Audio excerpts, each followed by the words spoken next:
Kaixo Jane, zer moduz, zelan zaude, eskerrik asko hemen gurekin egotearrean. Ba ondo, gustora gogotzen nabil, bai. Azkenik elkar ezagutu dugu eta gogo handiak neuzkan hona etortzeko bai. Bueno, esan beharra daukagu, izan zarela, lehen aipatu dizudan moduen, lehenengo pertsona etorri dela edo idatzi gaituena, hemen zirulirulin parte hartzeko, eta beraz eskertu nahi dotzugu. Baita ere, basara gazteena, ni pentsatzen nun gazteagoa zinela, baina hala ere egondan pertsonari gazteena zara, eta kriston profil interesgarria dekozu ez duguna izan, aurretik, beraz esan duzu moduen, hasiko gara, no? Txikina, pizkanaka, meloi hori irekitzen. Bale, konta iguzu, lehenengo arrazoia edo motivazioa izan zala, kontauzuk idatzi zenigula, liburu bat aurkeztuko duzulako, ezta? Bai, hori da. Hor daukazula gainera. Hemen daukat, bai. Butroko Usaero liburua, berez Butroko gaztelua inspirazio bezala harturik idatzitako eleberri oso pertsonala da. Eta, berez, nola ezagutu zintuztean zuek, Iñaki Landari egindako elkarrizketa hori ikusi nuen, bai. Leku berdinean, gainera. Bai. Unai nire kidea Euskal Irudigile elkartean dago baita, orduan Iñaki ezagutzen duta, eta horren arira ikusi nuen, zer kristorako lana egiten duzuela, eta, interesgarri iruditu zitzaigun zuekin elkarrizketa hau egin ahal izatea. Esan duzuna, Unai González eta biok osatzen duzue Draco Somnium, ezta, argitaratzea. Konta iguzu pizka bat noiz sortu zen, zenbat denbora daramatzazue, eta kriston meritua dauka bakarrik zuek biok egotea oratzean. Nola hasi zineten, ezta? Bai, proiektu hau dela urte bat hasi zen, Unaik Euskal Mandalek izeneko liburu bat idatzi zuen, berez Euskal mitologia eta mandalen ideia nahazten zuena, gaur egun bogan dago mandalak margusperena eta zergaitik ez egin bertako ikonografiarekin lotutako zeo zerrez. Eta, Durangoko azokaroian ginen eta osarreroan izan zuen. Hori ikusita, gogoz bete ginen, eta pentsatzen nuen hori aprobetzatu barzala, gure gaitasunak egi da momentu hortan berak idatzia eta ilustratu da zegoela liburua, nik itzuli nuen, baina niri berez asko gustatzen zaidan ez txikitatik idaztea, eta horretan nik uste trebezea aukadala. Esan zian behitu, zehatuko gara zer egiten, bai? Eta nik ja neuzkan ideia batzuk garatzen hasi ginen. Egia da, argitaratzen kontu hau finkatu baino lehen, ja hilabete batzuk lehenago ideia batzuk euskala, Lovecraften liburu horren gauza asko dago gaur, bai, eta, hori, Durango kasuka izan zen puntu definitibo ikusteko aurrera egin behar genuen honekin. Eta izan zenuten zuen kaseta propioa bertan, ikusi ditut argazkiak biak zeundetela hor, ezta? Bai. Gainera jantzita, harreman duta nola bait mandalekin nolan. Bai. Liburu bakarraekin horri izan zen. Liburu bakarra, lehenengo aldiz horrelako azoka batean, eta, pizkat arriskutzu ausarta, edo? Bai, hori da. Ausartea izan zen gure partetik, horrelako meloi bat irekitza puntu hortan, ez genekielako zelako harrera izango zuen, eta, harritu gintuen, eta aurrera. Eta urtean berriz, ja liburu gehiago. Zego bai. Suposatu dezaket, iruzkin bat eginez horra, egongo dela jende purista iruditzen zaiona, mandalak eta euskal folklorean hastea dela, ez dakit sakrilegio bat, baina, egongo da beste jende asko, ez da gustoko izan duena. Bai. Gero baita ere, galdetu nahi notzun, gero egingo dugu berba psikologoa zarela, eta baina mandalak margotzearena, benetan eragina daukan, edo norabaiteko eragin positiboa daukan, hori esaten dalako ere, suposatzen dut horrezegatik jendeak erosten da bilela gehiago edo... Bai. Oza, beste baliabide bat, pizkat erlazatzeko gaur egungo gizarte estresatu honetan, badauk, azkenean arreta jartzea gauzasatz batean, arreta, fokatzea, eta mantendu izatea, besterik ez, nik uste horretan datzala garrantzitsuena. Erreza dirudiela, baina ez da hainbat. Ez, oso zaila, gainera sare sozialekin, horren beste gauza daude une oro gura arreta mosten, zeinetan, nik uste gauzarik zailena dela. Bai, eta jungo gara gai guzti horiek irekitzen, da gainera badinotzut ez dugu nahikoa denbora izango, baina momentuz jarri dezagun arreta liburu horretan berri ere, ezta? Esan duzulako Butroiko gazteluen dagoela, nolabait zentraute, zergatik, porque claro, zu urdulizekoa zara, ez dakit agian txikitatik bertatik egon zaren, edo nondik atarazan ideia hau garatzek juteko lehen... Lehen hor oinarria, txikitan Butroko gaztelura joaten nintzen, irekita zegoen garai horretan, eta badauzkat lekusatz batzuk buruan oso sartuta, eta argien gauratzen duana da, hor putzu bat dago eta putzuan azpian tipo bat zegoen zintzilikaturik. Egia da. Ez que nire gauratzen dut. Trauma itzela zerra da zizidan hor tipoa ikusten, baina zergatik inork ez du zer egiten hor tipo hortik ateratzeko, ez? Eta, bueno, eta baita justo sartzerakoan esaten zutela deteneros, visitantes, bi gauzaiek. Mutroko gaztelua. Egia da. Eta flipatzen ninduen bertan egota ikustea, zen pelikula batean zartza bezalakoa. Eta Urdulizera bizitzen joan nintzenean, bueno, niri asko gustatzen zait ibiltzea, mendira joata eta ezin nintzen egunero bide hori egiten. Butorrera joan, itzuli. Eta baina erabaki genuenean argitaletzen kontu aurrera jarraituko genuen, aurrera eramango genuela eta... Duela urte bat, esan duzu. Bai. Horrelako egun baten bat esan nun. Ostras, gaztela aurrez aurre izanik, honen inguruko zer idatzi dezaket. Eta, klaro, horren inguruan zer idazten badut, beldurrezko zer izango da, noski. Ez da zer historikoa izango, ez da zer magnifikantea izango, ez? Orduan zegin nun apurretzatu egitura hori eta inspirazio hori, psikologiaren eduki batzuk ere lantzeko. Liburako dauzka bi gauzak alde batetik historia, beldurrezko histori bat, baina psikologia, perspektiba psikologikotik sakondutako gauza nahiko txauz. Eta gero, de hecho, liburuan amaieran badau simboloen analizi bat. Gero irakurri nahi duenak ikusteko zer esan nahi duen liburuan zer agertzen diren izakiak, elementuak, eta baita elkarrizketa bat unaik niri egindakoa ikusteko ze zentzutik idatzi duen. Oso interesgarria da eta oso konpletoa esango nuke baitare. Nera bentzako, bai zein adinarentzat uste duzu dala egokia edo egokiena? Izango nintzateke 10 urtetik gora, gutxi gora bera. Hor tipo nerabe helduentzat, berez lehenago ere irakur daiteke, eta askoz beranduago baita, baina badauz ideia batzuk bestela, igual, ulertu daitezkenak, baina horren identifikaturik sentitu ez daitezkenak. Pizkat, hau, identitatearen garapenari lotutako ideiak sakontzen dira. Orduan, badauz hor justu puntu horretan sortzen diren auziak, autoirudia, zalantzak bizitzari buruz, nola enfokatu lan mundua, hori guztia. Eta nola egiten duzuzuk sormen prozesu hori, azkenian, sorkuntza artistiko puru baten, aian askeagoa zara, ulertzen dudala hemen ere askea zarela, baina esan nahi dut erantzukizuna bat daukazu, ezta? Pedagogikoa denean, beste urratz bat gehiago dau, nola lantzen da hori, ezta? Edo, eske, kriston meritua daukara uste dute, Nahiko modu organiko batean sortu zen. Berez, idazketa prozesua askea izateko eta nire perfekzionismo horrek ezeteteko horan egin nuen, egunero horri alde batzuk hartu, ordenagailuan sartu gabe eskuz dana idatzi eta burua etortzen zitzezkean ideiak idatzi. Eta amaitu nuenean, gero buelta bat eman nion ikusteko ze puntu arte idatzitako hori garrantzitsua zen, zentzua zeukan, eta baina egia zen pedagogia hori organikoki atera zen. Gero, igual, amaitutakoan ikuste, ostras, baina, honek eta honek nahiko lotura dute ez, eta egia hasieratik banaukala argi nola enfokatu nahi nuen, eredu psikologiko batean oinarrituta dago nola baitez, eredu psikoanalitikoaren gauza batzuk hartu ditut, ez guztiak, ze horrek badauka baita bueltak emoteko, baina hori kontzientziaren, inkontzientziaren muga horiek landu nahi nituen horrekin. Simboloak edo arketipoak, esan dasunean simboloen kontu hori, ez dakit nondi juntzaren, baina, Bai, hortik, pizkatxo bat ikustea, eredu psikoanalitikoak aipatzen ditu nia, zera eta supernia direla gure nortasuna definitzen dituzten elementu batzuk, ez? Zera izango litzateke primitiboena, gure instintuak, ez? Hori teorikoki. Brutoan, no? Era brutu baten, edo? Hori da.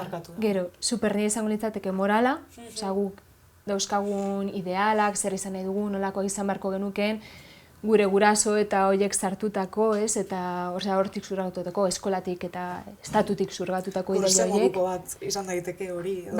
Bai. Eta gero nia izango litzateke como izaera, ez?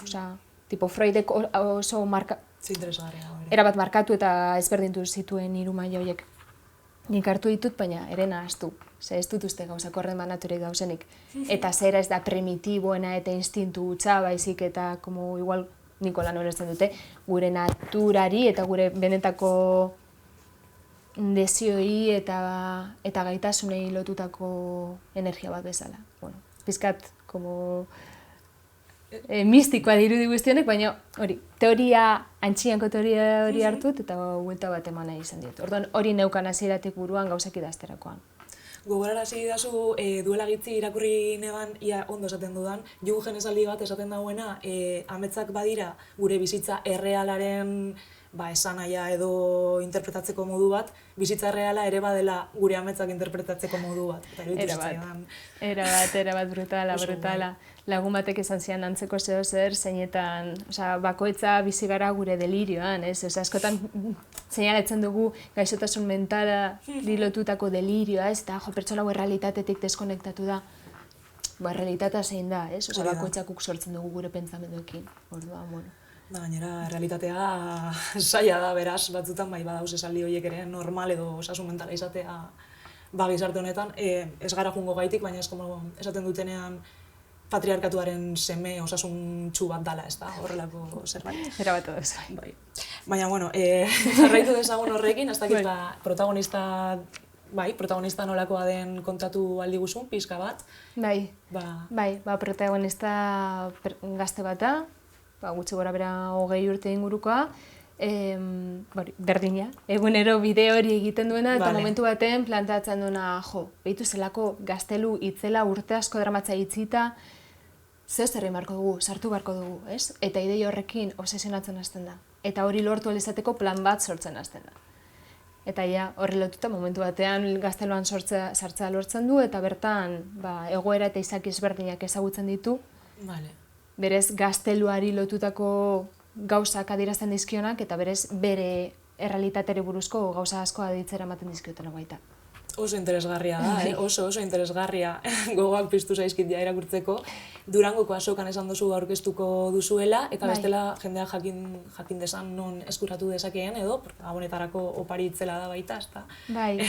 Berez, dagoeneko elkarren bidez banatu dugu, orduan elkarrezarean dausen liburu denda nahiko txotan egongo da. Horrez gain, autobanaketa egingo dugu, segurezki Bilboko liburu denda batzutan, Lailuzan, Antin, nau bizen baita, eta baten bat gehiago baliteke. Luis Mitzel, gomendatzen dutzuet ere. Ados, hori non dago? Jokerren aurrean, liburu denda politiko feminista bat da, nik uste egokia izan daitekela. Ados, behitu. Hemendikan musu handi bat liburu denda guztientzat. Bai. Baina orduan hainbat aukera dauka jendea elkar, eta gero Durangoko azokan zuekin. Hori da. Egozara zu bertan sinatzen edo... Bai, naski. Horrengo garagun guztietan, bestanean. Eta horrez gain online denda bat daukagu baita, eta horren bidez erosialko da. Baina, beti da asko sobe aurrez aurre hartu alizatea, baina aukera izan ezean, horre izango dugu baita. Eta autora ezagutzeko aukera izatie baita ere? Noski. Diseinatzailea egin dau berak, unaik egin dau portada. Bai, hori da. Oso estilo gotiko ederraeko. Eta gero, eleberria izataz gain, kapitolo bakoitzeko ilustrazio bat dauka. Oso txulo. Hori polita da baita, normalean gaztei bideratutako eleberrietan ez dauzelako ilustraziorik. Eta, badau spoiler txiki bat egiten duen ilustrazio, baina oso modu metaforikoan. Birritan irakurtzeko liburu bat bada orduan. Bai dutxe esango nuke. Oso politak dira ilustrazioak, oso politak. Eta gainera oso genero interesgarria, nik utzienez ez dut honen inguruko edo antza duten liburu asko ezagutu, azkenien gotikoa eta psikologia uztartzen dituen genero berri bat. Esango nuke baita ere, zuentzat, suposatzen dut biontzat, gotikoa badala zerbait errotik daukasuena sartute edo, ez da? Fundamentala zutabe bat, zergatik. Zergatik. Estiloa ez dakit... iluntasun hori badauka sarma, horrelako sarma gotikoak badauka zer. Eta egia da txikitatik biontzat interesgarria izan dela. Nik sortutakoa bai idatziz, bai musikaren bidez, eta berak marrastutako gauza askok ere horrekin bat egin du. Ezagutzen sarie gaztetatik edo? Ez. Gero aurkitu sarie eta batean izan da como... Gauza asko komunan genituen. Bikote sortzaia izan bar zineten, bai edo bai, zentzu horretan. Bai, argi zegoen. Aipatuko dugu beste lan bat, baitare argitaratu duzuena urten, eta suposatzen dudana leku berdinetan egongo dela, ez da, eskuragarri. Eta baitare, gotikoarekin harremanduta dagoena, eta Lovecraft handiarekin, konta eguzuzuk, gutun inedito bat izango litzateke, edo, bueno, nondik atera duzu gutun hori, zer kontatzen dau? Hasieran esan dizudan bezala, berez, proiektu hau martxan, Drakosomnieko proiektua martxan jarri baino lehen, edo ja errotu baino lehen, gutun hau aurkitu genuen, zergatik unai, momentu batean pentsatzen esan zuen, begiratuko ditugu zen lan argitaratu dituzten, lan klasiko argitaratu dituzten izuan munduan, egile interesgarrekin, Euskal Herriarekin loturik egon daitezkenak. Eta biatuz gutun hori arkitu genuen, oso gutun laburtza da, lau herrialdekoa, eta Iruñan gertatutako historia bat kontatzen duena. Zelokrate bere garaian, 1927an amentz bat izan zuen, hor gertatzen zela. Eta zen genuen, zelako kasualitatea, ez? Justo, bi gauza hauek nahaztu izatea. Orduan gutun horretatik abiatuz istorio bat sortu dugu. Misterioa luzatu dugu. Eta bada liburu bat zeinetan bi gauzak tartekatzen diren. Alde batetik istorio paraleloa, hori da nik sortutakoa, eta gero Lovecraften gutuna. Eta irakurri ahala, aurrera egin ahala, misterio batzuk agertzen dira, irakurleak ere argitu beharko dituenak. Orduan, 3 kapako istorio moduko bada. Pizkat konplexua sortzerakoan, eta irudikatzerakoan baita, baina hor dago, amaiturik, azkenik, lan egin ostean, hor dago, eta azokan egongo da baita. Eta horretarako proiektu hori martxan jartzeko berkami bat sortu genuen, finantzazioa lortu alizateko, eta oso ondo zen, amaiturik dago. Oso ondo, 3 bider edo bai ez da? Bai, behar genuena. Ze ondo. Oso horrera hona izan zuen, eta, hain urduri nago, azkenik, jendeak irakurri alizateko, ikusteko. Eta adina baita ere, izango litzateke antzekoa gazteriarentzat edo? Bai, 10 urtetik gora. Hori pizkat gazteago diren pertsonentzat ere ondo gongo litzateke. Baina gora, hori minimoa da, espentza gaztei bakar bideratutako lan bat denik, erronkak dauzkalako eta interesgarri izan daitekelako edonontzat. Parte hartzea askatzen dago esan duzuna, ikuslearen kasu honetan ez, barkatu ja, ohituratzarra, irakurlearen, partaidetza eskatzen dago, ez dakit ezagutzen dituzun, el equipo tigre eske, belaunaldi berdinekoak gara, praktikamente, osake hori, ez da? Ez dut berdin egin, ez dut horren beste garatu hor interaktibotasun hori, baina hortik hartutako ideia da. Ez da liburu jolaz bat, baina badauka asko horretatik. Da gainera Euskal Herrian, nik ez ditut ezagutu horrelakoak, osake kriston meloia ireki dozue, da espero dut sorte handia izatea, hemendik gomendatzen dugu, ez dakit irakurri baino lehen, baina ja gomendatzen dut, Gabonetako pari gisa.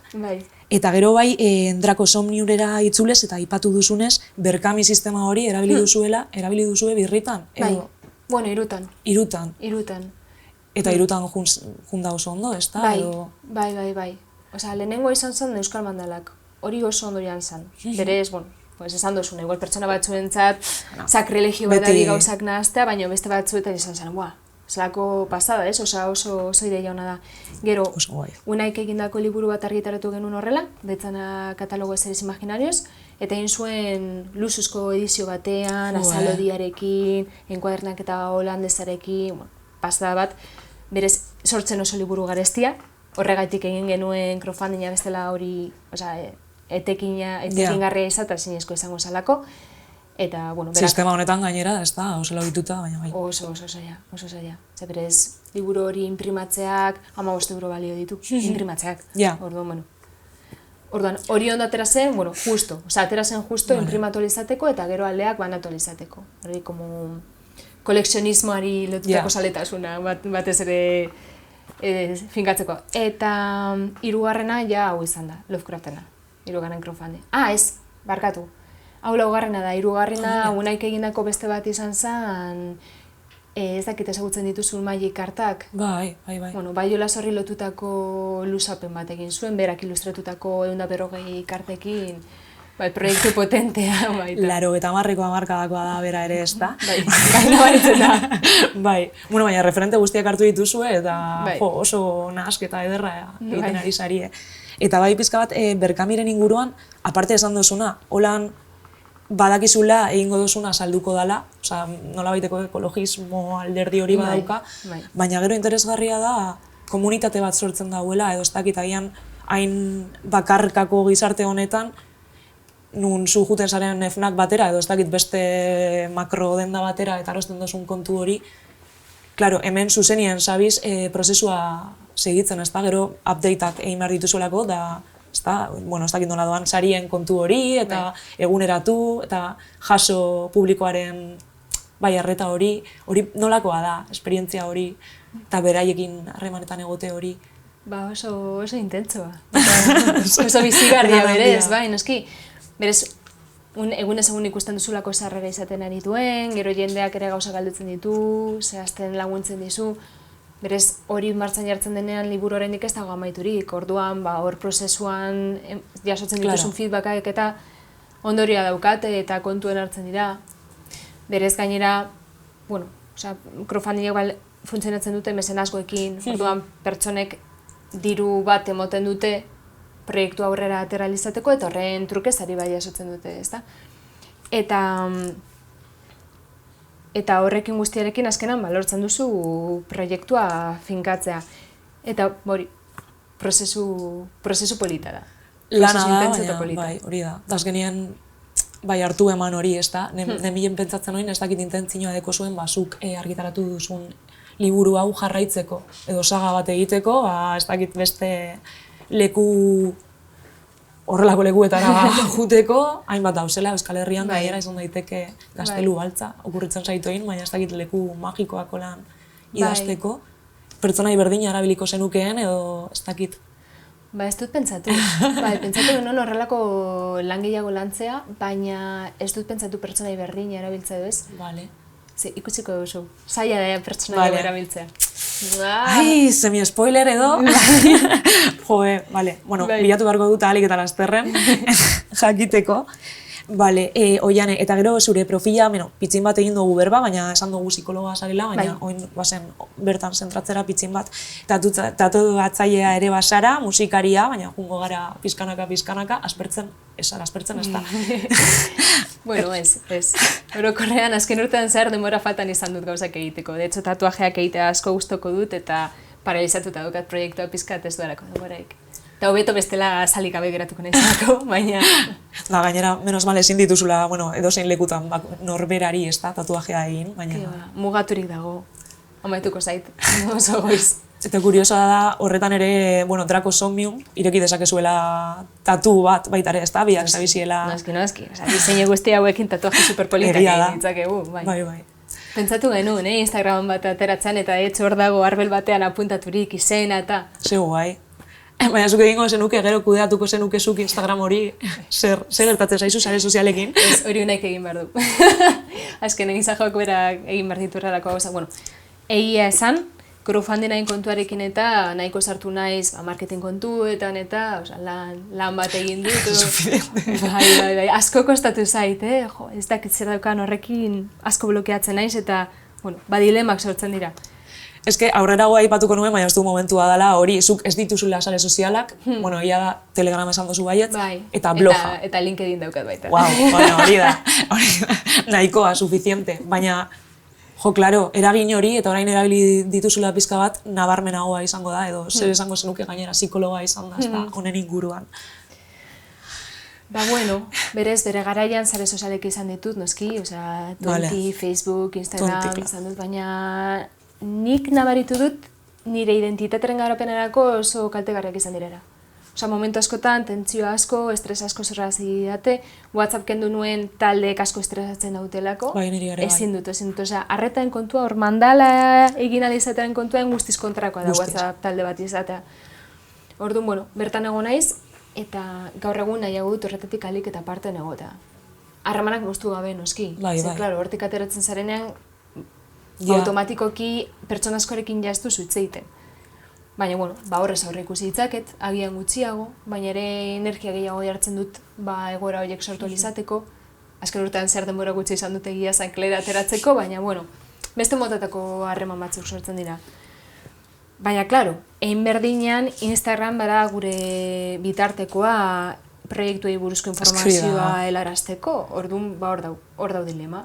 Bai, nik ez ditut erabili nahi, baliagarriak zaizkigu jendeak erabili izateko, baina, azkenean guk plantatzen ditugun produktuak ere ateratzen zaituzte sare sozialetatik, ez? Orduan, pizkat erabili izatea hor dagoen bitarte hori beste gauza batzuk eskaintzeko eta beste aisealde mota batzuk sustatzeko. Eta muga asko jarriz, ezta? Porque azkenien lanerako erabiltzen baduzu, bueno, ez dut, azkenien kulturarloan mundu guztia dagoela horrela, zuk esandakoagatik, erakusleio nagusia Instagraman da. Osea, agian orain duzu pilo bat webgune bat izatearren, eta egia esan, jendea ez da sartuko webgunean, baizik eta Instagramen.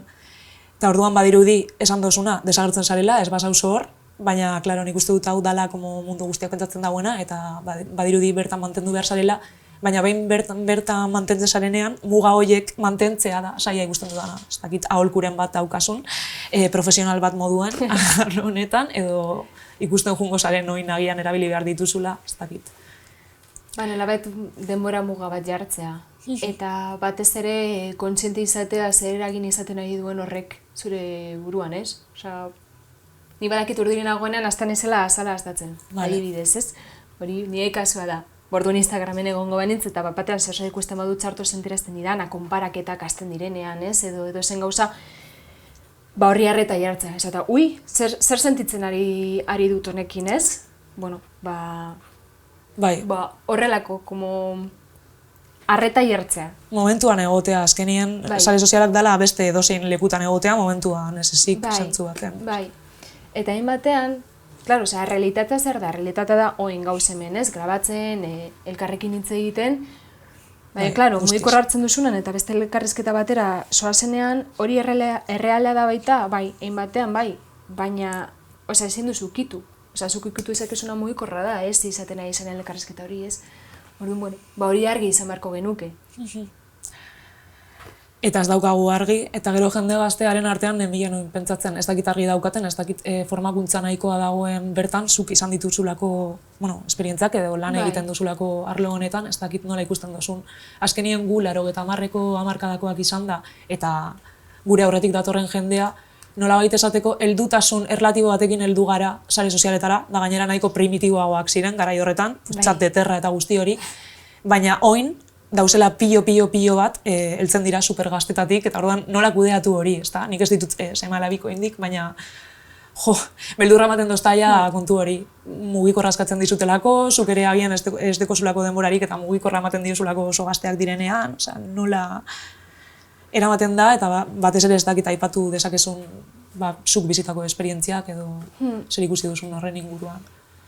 Berez oso kontu zaila da. Berez gu ez garrelako natibo digitalak, baina ala ere erabiltzen ditugu. Bai. Haiek bezala. Hori bai. Eta oso zaila da gazte bati teknologia edo mugikorra gutxiago erabiltzea esatea zuk erabiltzen duzu. Hipokrita, baita. Noski. Irakaskuntza munduan hori asko ikusi da. Claro, zu irakasle zara eta ikaslari zer gomendatu behar dizu, baina zu horren eredu izan beharko zenuke, ez? Gurasoekin bezala. Claro. Garai batean Pantailaz Amigasen islari bezala lanean egon nintzen, eta Pantailaz Amigasen. Dala justo hori uztartzen duen erakunde bat, eta eskolaz eskola doana, horren inguruko sentsibilizazioa egin nahi izateko. Eta horrelako galdeak egiten duen, ez? Zenbat ordu ematen dituzue pantailen aurrean, eta ordu pilo, ez? Eta askoak esaten zidaten, bai, akigu gutxeago marko ginatekla, baina nire ama, lanetik datorrenean, da mugikorrez hitz egiten egun osoan zehar, eta gero ordenagailuan eta ez zaten, noski, zer esango dizuet. Bai. Zaila guztientzat. Baina oso gaztea hasten direnentzat batez erelatza da identitatea horretan oinarritutik garatzen hasten dalako. Eta oso zaila da jakitea zu nor zaren edo nor izan nahi duzun, milaka estimulo inguruan dauzkasunean horrekin konparatzen eta ona zer den adierazten dizutena. Eta ez dela realista askotan. Noski ez. Superrego hori beti egon da, ez? Moralaren eta idealaren hori. Gaur unero dago eta gainera oso perfekzio maila altuetara heltzen. Perfekzioa. Zer da perfekzio, baina como elezina. Eta hori pandemia garaia kontuan hartuta gainera, egon zirela itziera horretan. Azkenien gero irakurri nuelako, bazegoela jende gaztea, kostatu zitzaiola asko maskariak entzie, justo nera bezaroan sartzen zarelako, akne edo ez delako kontuak, ez dakit sigurtasun falta hori, eta azkenien hainbat hilabete edo gutxien ez tarte hori harremanak izan barik, baina hori esan dozune, baita ere irakurtzen da jendeak eskatzen dauela operatu nazazu aurpegi filtro bat bezala, edo ez dakit horrelakoak. Bai. Presiño hori, batez ere emakumeetan, baina argi eta garbi danotan, eta geroz eta gehiago gizonezkoetan ere, nola kudeatu, ez da, hori da, ez dakit, bueno. Oso zaila. Usten dugu... Bai, besterako. Edo kafe bat hartzen dugunean kameratik komentatuko dugu.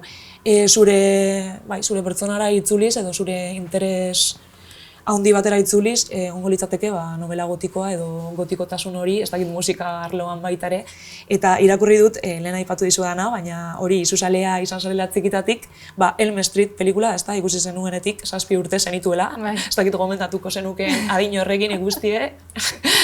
Bueno, ez dakit, agian horregatik nago momentu enten horrelako gauzak sortzen, hortaz horren txarra izan. Baina egia inpaktu handia izan zuela nigan, eta garai horretan ametsagestu asko izaten hasi nintzen. Ez dakit horrekin lotuta egongo den edo ez, Eta egia da, urte askotan zehar ametsgaiztorik esan ez dudala, eta ametsgaiztoak ziren gehiago sozialak, ez? Ez dakit norekin, tal. Oin dela 4 urte inguru berriz hasi nintzen, beldurrezko ametsgaiztoak izaten.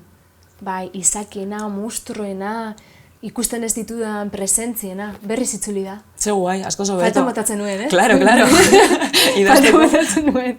Ez que, gainera, beti esaten dut, niri fikzioan berdin zait bortizkeria edo gorea edo dana dalakoa, errealitateak askoz gauza bortitzagoak eta goreagoak dituelako, eta bertan bai da, mesedez ez. Orduan da, nolabaiteko askatasun bat, eta gero gainera irudimen aldetik ere da, sauz lantzen hor, historiak sortzen. Bai, noski. Badoz ametzeatz batzuk, zeinek asko eragin handia izan zuten. Detzo, oindela 5 urte inguru, Freddy Kruegerrekin ametzgaizto bat izan nuen. Eta, izan nuen, zertan zabizu nuen berriz? Horaz iziren berriz prozesu sortzaileen lehenengo eztapenak. Eta momenture, gogoratzen duzu zergatik amestu zen du, esan nahi dut momentu klaberen bat, gian ez duzu esan nahi. Bai, bitu. Garai horretan Mumbai nengoen Bolondrez lan bat egiten, eta aurreko egunean zehozer txartu, egoratzarrean zegoen zehozer jan genuen, eta komunera joan nintzen, justo momentu horretan, eta hor apurtu zen nire osasun digestiboa. Hori amestu eta bat-batean komunera joan, eta ordutik aurrera gastroenteritis itzela izan nuen irugunetan zer. Bueno, irugunetan zer eta gero gehiago. Así que, ez dakit Freddy Krueger hartu zen esan ez, jazta. Somatizazioa, bai. Normala mistikotasun puntu hori, ez dakit, seinaleak begiratzen badituzu, normala iruditzen jata, azkenean, bai dauz, konexio pila bat. Eta beldurra, hau ere galdetu dutzu dela lehen, elkarrizketa hasi baino lehen, zein erakargarritasun ikusten diozu meloi horri, ez da, beldurra sentitze horri edo iluntasunari, esan dugune, zergatik erakargarritasun hori. Alde batetik beldurra oinarrizko emozio bat delako, gauza asko pizten ditu, eta beldurra une oro dago. Inside out, batean. Bai, hor dago, eta une oro tapatzen saiatzen gara.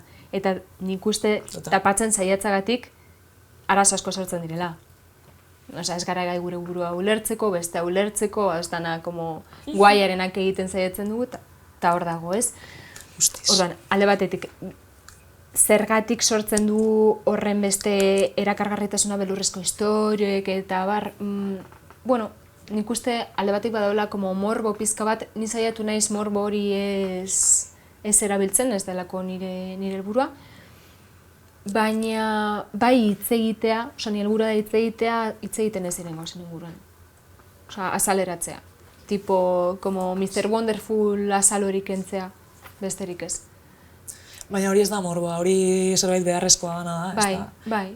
Egia da, oin ez barkatu, eten zaitu dela, baina oin justo dabizela supermodan hainbat eta hainbat true crime, agian hori batzutan bai izan daiteke morboa, ez dakit. Bai, segun nola kontsumitzen duzun baita. Baina argi dago, ikusten ez diren gauzak, beti nahi, baiko guk jakimi itzela gauzak jakiteko eta orokorrean horrelako gauzen inguruan ez daitzeiten. Orduan, jakin minorrek egin arazten digute digu hori kontsumitzak. Baina, klaro, kontziente izan beharko gunuke, ze puntu arte, hor geratzen garen ziklo horretan, morboaren horretan edo sufrimenduaren horretan, Osa, gaur egun ez ditut horren beste beldurrezko pelikula kontsumitzen nahi bezala guztiak berdinak direlako. Ja, hori bai. Baina badau beldur psikologiko hori benetan interesgarri ditzen zaidana, ez? Orduan, segun nola enfokatu. Bai, eta gara nemien pentsatzen baitare, azkenien, bueno, gizakia kapasa da munduko gauzarik ederrena egiteko, baitare txarrena, argi eta garbi dau, eta beraz, beldurra izatea edo gutxienez beldurrari behiratzea garrantzitsua da, bestela ez dakit non zauzen, baina ziurazki etorriko dalako bizitza eta emango dutzu ostia handi bat eskua irekita. Bai, arde. Erabat adoz. Bai, eta gainera hori ez du gogoratzen, bueno, aian izan zen liburu honetan, zehazki, dalanik eifena, baina aipatzen dauela ere txikitan aitak eman ziola liburu bat oso bestia sana, esalako konturatu, esala bere adinerako, eta berarentzat izan salako garrantzitsua bere bilakaeran, eta baita ere, bueno, oso baliagarria izan zuela, gero bizitzan zehar, benetan bizitzen dituzun doluak eta bestelakoak, bai, bizitzeko edo igarotzeko. Abizu moduko bat izan zen, ez? Oso horrekin lehenago heldutu zen ikusteko bai, supongo. Edo bizitzear zegoen hori. Baina ez aizu gertatzen baita ere, edo agian ulertzen duzula gero, baina esan duzuna zuk de batean trauma hori txikitan edo irudi bat utzi zintuela, bueno, utroiko tipo hori, adibidez, ez da? Ez dakit, eta gero esaten duzu, bueno, muñeko bat, baina eske gero zenbat alditan ikusut benetan edo ez dakit. Bai. Bitu txikitan gurasoek La historia interminable irakurtzen ziguten. Eta txikitan modu batean ulertzen nuen, eta nagusi izanik berriz irakurri nuen, esan nuen, wow. Vale. Zenbat gauza ateratzen diren hemen. Eta liburu horrek ere eragin handia izan duen, nire fantasia munduan eta gauzak sakontzeko eran. Eta inkluso historia interminablek momentu batean bukle infinito bat sortzen du. Eta musika. Bai. Eta ideia hori oso polita iruditzen zait. Como la llamada rekursiba ditzen da, osea, liburua aipatzen duenean barruan eta geratzen da como bukle bat batean apurtzen duena. Osea, ideia hori brutala iruditzen zait. Meta hizkuntza hori edo ez da, bai. Zeu guai. Gero utzi dezakezu irakurtzeko. Bai, noski. Bueno, jungo gara bidaiara, hainbat eta hainbat gai dauzenez, eta ez dakidan zein ordu den, guztiak jorratu alizateko gutxien espitzin bat, itzuli berri zarelako bidai handi batetatik eta bertatik hainbat esperientzia eta meloi ekarri dituzulako, ez da? Nepalen egon zara, konta duzuzuk zer egin duzun bertan edo? Trekin bat egin dut, Manaslu mendiaren inguruan. Familiarekin jo naiz, lagun batzuekin baita, eta talde handi baten nengo gara, 2 gidekin eta 7 serpekin.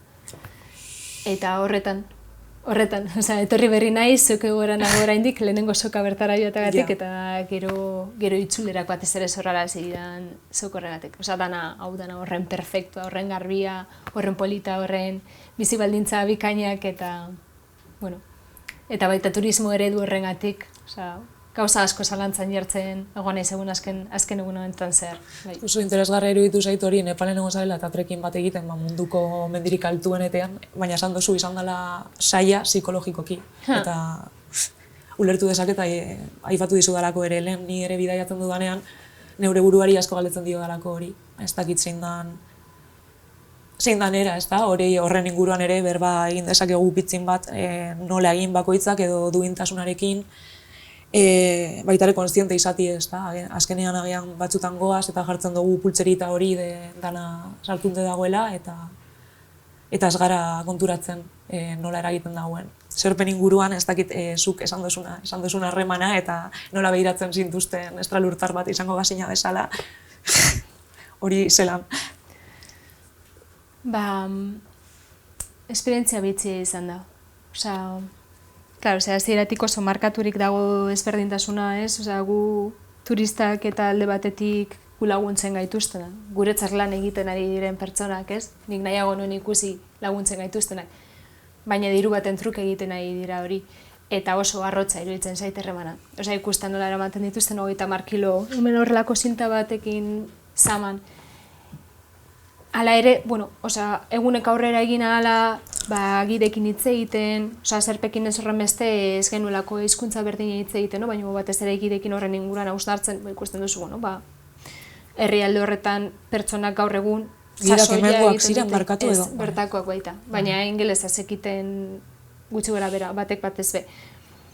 Orduan, nik galdetzen nion, osea, azkenean, guretzat arrotza da egoera hau, ez? Osea, ezin eramatea zure motxila beste pertsona batzuk egotea zuretzako lan egiten zentzu hortan, eta horren bereiztasuna handiagona, oza, leku batzuetan, jatetzetan, eta turistak heltzen zirenak haiek alde egiten zuten, como, a ber, oza, zer dago hemen hau zuen lurra da, zergaitik daukagu privilegio bat hemen eserita egoteko zuek beharrean.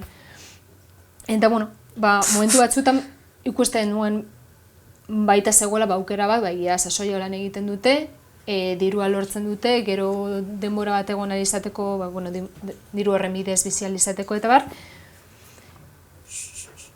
Eta gidek baita, apiriletik batek 5 aldiz trekinak egin izan ditu, gelditu gabe, supernekaturik, no? Eta esan zianan berriz hasiko zala beste bat, esan nion, eta bai, klaro, ni honetaz bizi naiz. Hora nion, bale. Zer esango dut, ez dakit, hausnartu, ez daukat asko verbalizatzeko honen inguruan, oraindik... Ja, triste jartzen zaitu, behin elkarrizketatu genuen Gonzo dala kasetari bat asko miresten dudana, eta berak aipatu zuen Salvados egiten hasi zanien, aurreko reportaiak ere egin ditu hainbat gairen inguruan, baina juten zala bera 2 ume txiki zituen garai horretan, eta juten zala 3. mundua deituriko herrialdetara, edo gatazkak zeunden herrialdetara, eta itzultzen zanien hasiera baten haserretzen zala bere umiekin, azkenien kapritxoso utzak zirelako, edo batean nahi dut, mierda, hau ez dakit, ez txorra da, eta gero, beraz etorren gatazkak zeunden leku bateteatik, nun ez dakit, jendeak, balioa ematen dioten beste gauza batzuei, eta hori zaila egin zitzaiola, eta uste dut, oso gizatiarra dela, berriro ere, eta hori ez gertatzeko aukera bakarra dela horrela egotea, bestela, empatia pizkat jorratzen baduzu, aurrean daukasuna pertsona bat dela, ulertzen baduzu, zu bezala, zaila egiten da. Eta gero esan duzunaren inguruan oso interesgarria egiten zaidala, baina, eta zuk aipatu duzulako lehen, ez bazaren juten, ez hau zer konpontzen, ez, eta daukagun sistema honekin. Ez. Zaila da. Horren inguruan unairekin atzo hitz egiten, klaro, kontu da gure kontsumo eredua zertan oinarritzen da, ez? Ale batetik, igual ez dakit, honena den bertara joata edo ez dakit. Ez dut uste azkenan nahien lurralda ere erabat aldatzen delako, eta hien errizkak usten dituztelako bertan gauza turistikoak sortzeko. Baina horrez gain, guk hemendik zer kontsumitzen dugu, ez? Zenbat arropa kontsumitzen dugu, zenbat nondik dator, ze elikagai mota kontsumitzen ditugu, nondik etortzen dira, ez? Nora bidaltzen ditugu gure sakar guztiak. Bai. Ze motatako bizitza hartzen dugu, babitu, dirua duzun einean gauza asko egin ditzakezu, baina beste gauza batzuetarako erabili dezakezu, edo gorde, edo gutxiago lan egin, igual ez duzu horren beste lan egin barretak gehiago pentsatu dezakezu. Hortik. The Fight Club dala liburu batzuk palaunikena, baina da hori gorroto ditugun lanak ditugula behar ez ditugun gauzak erosteko, eske oso esaldi ona iruditzen zait, agian esan duzuna zuk, agian zerbait organikoagoa egitea, zaila da, eta alden heinean, noski, baina bai, bestera baten jungo litzateke asuntue, baina utopian gauz. Bai, hor gauz, erabat adoz. Eta horren aurrean beldurra, ezta, edo... Bai. Erraizanan ikuste hor jarraitza, kontsumo ereduan katean sartzea eta aurrera egitea da, zergatik markatuta dagoelako bidea. Hortik kanpo, ez dakigu zer dagoen. Itxaropena, Iñaki Landak aipatu zuen moduan beste egunean, beste eredu batzuetan fokua jartzea, eta adibidez hori beste eredu bat da, edo bakoitzak egin dezakegun arlotik gutxi gala jakin da, zerbait saiatzie, baina gero baitare aipatzearen azkenien potere dinamika hori ere, interesgarria dela zuk asaltzie psikologo gisa, dala hori turismotik gure eguneroko harremanetara eramaten den gauza bat ez da, maila ezberdinetan, baina azkenien berdina dela. Ez dakit ni batzutan pentsatzen dut, jatetxe baten batzutan danean super garestize edo badirudi morroi eran dauzela, eta jendeak esaten dau hori bai, eske ordaintzen zabizela, hortik ez dakit ezer honik ateratzen den, uste dut honekin ere harremanduta dagoela, ez dakit. Bai, oso antzeko ere ditzen zait. Azkenen bestea bortitzagoa nola baitez, edo argiagoa, baina gari batean zerbitzari bezala lan egin nuen jatetxe baten, eta hori oso argi ikusten, non jendeak nola begiratzen zidan bertan egotagatik. Eske. Baliorik izango ez banu bezala, ez? Bertan lan egiteagatik, ze demontre. pertsona da naiz, zu bezala, eta hemen naula mate egiten, zuri gauzak emoten, baina, duintasuna ere bermatu dezakegu, ezta? Nire lana zure janari hona ekartza da, eta batzea bai, baina laguntza eskartzen da, irribar bat eskartzen da, gauzak mailan batzea eskartzen da, ez dakit, ez ezigitzea, ez oiukatzea, ez... Kotoa, lan bat egin dezakezu, baina horrek ez du esan nahi botere gutxiago duzuenik, ez du betik zauzenik. Eta, borretarako... Ez que tontakeria gutxa da, gainera, jaten ematen zaituen eskua, ez da funtzeskoa, ez dakit nola esan, mundu guztia da funtzeskoa, baina, kristona iruditzen zait. Lehen aipatu dutzutera, baina irratian hasi nintzenean teknika arloarekin, eta da, teknika barik ez da entzungo, ez da helduko mesua, ez da, guau. Baina, engranaje baten moduan pentsatu beharrean, hau ere psikologiarekin harremanduta eta filosofiarekin harremanduta, eta momentu honetan zer erantzungo zenuke gizakia otzo bat den, edo ez, gizakiarentzat, edo nola, momentu honetan, hau da, eztabaida bat, ez da, hau pentsatzen dut eta listo, ez dakit nola ikusten duzun, zuk hainbat eta hainbat gauza ikusita, eta hori jorratzen dituzun gaiak kontuan izan da. Nola bait bai, gure harrapariak gara, ez? A ber, claro, ni vegana naiz. Vale. Orduan, antiespezismoa oso sartuta nire buruan, eta bai ikusten dut guk sortu dugun sistema honetan goikaldean gaudela, baina gure espezie berdineko goikaldean baita, ez dago amaierarik. Ikusten dituzun bitartean beste pertsonak behan dauzen elementuak bezala, zu goian egon arte, dana guda bete izango da, lehiak eta itzela, eta ja goian hotza egiten du, ezta? Goian bakarrik zaude, orduan, bai. Ze polita. Harrapariak gara. Eta hori eraldatzeko denbora beharko da. Hori bai utopia dela. Ez dakit inoiz lortuko dugunik botere harreman hori eraldatzea. Gure inguruan eta listo, ezin gara hain... Hori da, txikitik eta listo eta sistema segurtasun eta konfiantzazko eremuak sortu eta horretan saiatu guk aretari gabe izaten. Claro, boterea lortu izateko beldurra alde batera utzi behar dugu, ez? Benetan garen hori tapatu behar dugu. Ez como lehen esan duguna, ez? Segurtasun plantak egin behar ditugu. Ez que esaldi oso on bat dela beldurraren kontrakoa maitasuna da. Eta klabea iruditzen zaitu baita ere, lagun batek esan zidan. Baina eske oso ona da, eske nien hori da. Eta esan duzuna, zuk agian batzutan dagoela jendea dirudina super konfiantza handia daukana, eta eske nien ez, hau dardarka, danak gara nahiko antzekuek.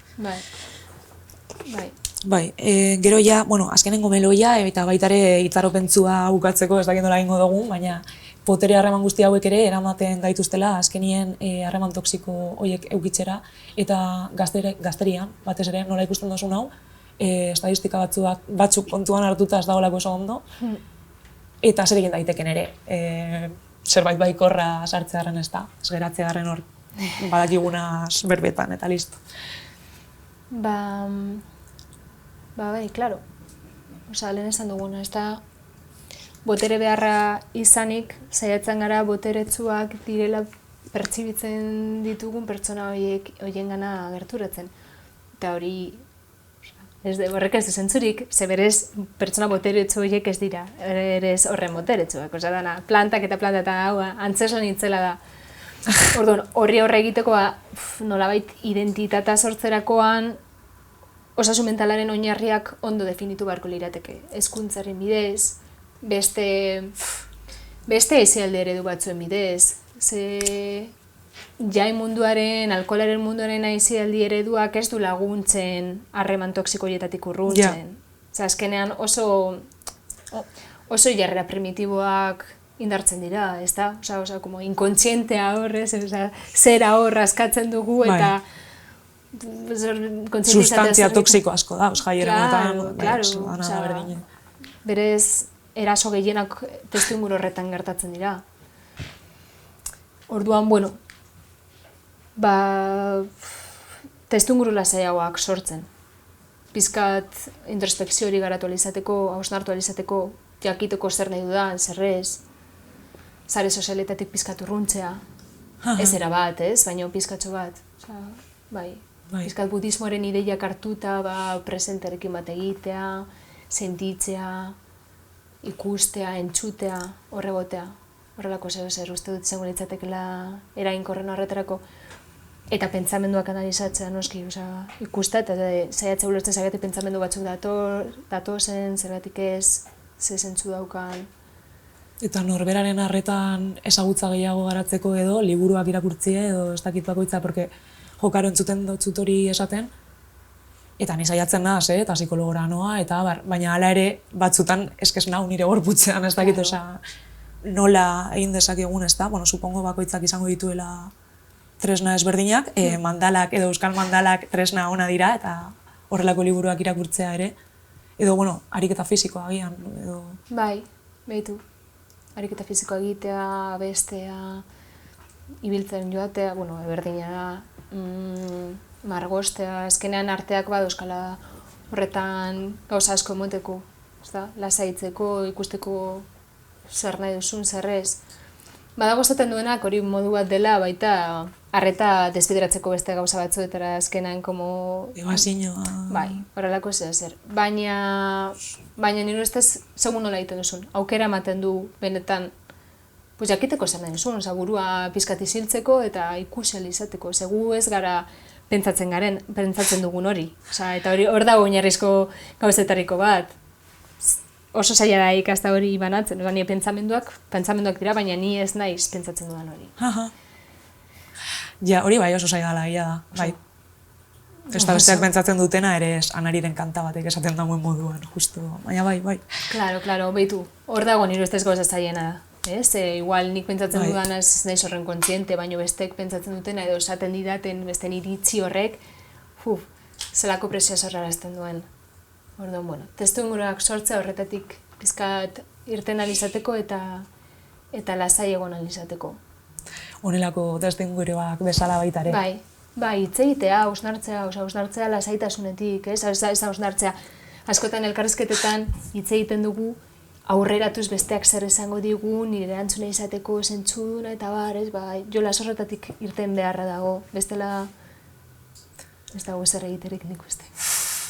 Hainbat gauza interesgarri esan dituzu, bukatzen joan beharko gara, baina geratu gaitezen beste egun batean, eta oin ez dakit, guazen Urkiola aldetik edo pasio bat ematen, por cierto, Urkiolan ere kokatu dezakezu beste eleberri bat, eta Katmandun edo, Nepalen ere interesgarria litzateke, holan, ez dakit, digestinoa egingo duzu gertatu zaizun guzti horrekin, eta guretzat ona. Izan daiteke modu bat digeritzeko eta antolatzeko, bai. Sortzea edo, sortzea. Eskerrik asko, Iane, eta laster arte, espero. Zuri garazi, mi esker aukera hau eman izanagatik. Zuri idazte hemen eta placer bat izan da.